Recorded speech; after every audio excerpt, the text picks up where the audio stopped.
So you've tried to get out of survival mode before and it hasn't worked.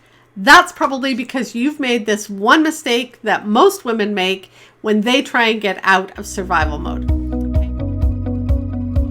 Hey, my dear, I'm leadership development coach Kathy Archer. Please tell me that you are not trying to do leadership all on your own.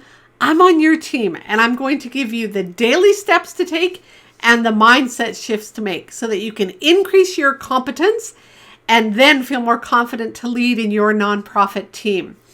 What I know for most women is that they have either been in survival mode at some point in their time or they're there now.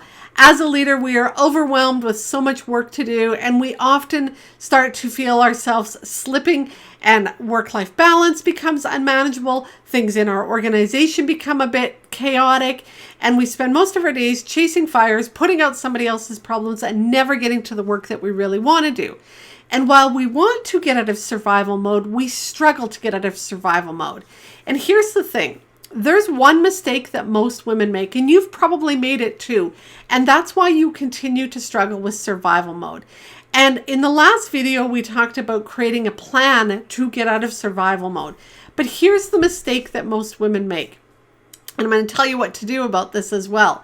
The mistake that most women leaders make when they're trying to, pull themselves out of survival mode is they do not schedule time to plan.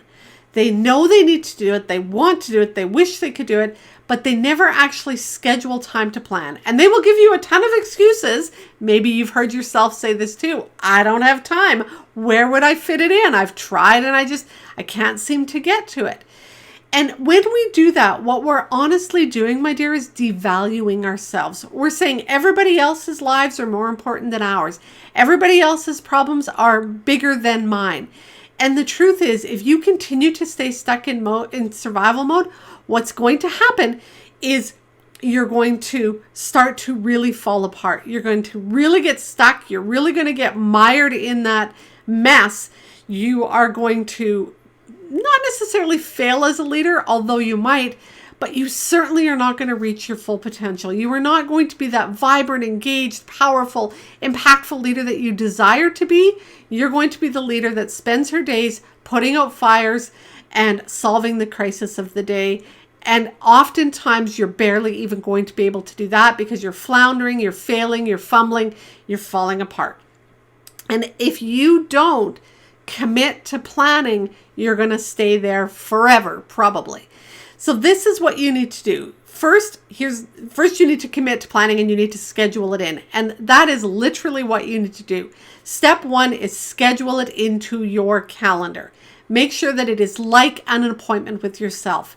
Step two is schedule it in earlier in the day. First thing in the day if possible, maybe even before you leave home.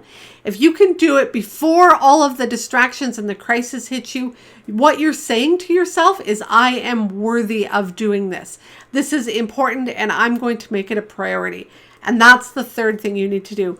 Create that mindset, shift what you're thinking about planning, and start to think how important you are and how important planning is to you, to your organization, and to your family and community. If you don't put planning first, if you don't figure out how the heck you're going to get out of survival mode, you're not going to be very effective at those things. And so it's that whole adage about putting your oxygen mask on first.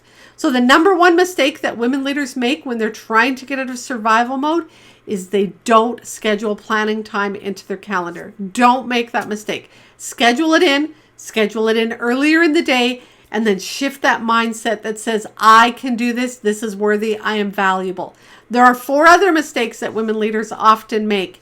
And I've created a download for you to get the other 4 mistakes and the fixes to those 4 mistakes. If you want that, just click the link up here and you can get that download sheet that is going to help you identify the 5 mistakes that most women leaders make when they're trying to get out of survival mode and the fixes that are going to help you get there.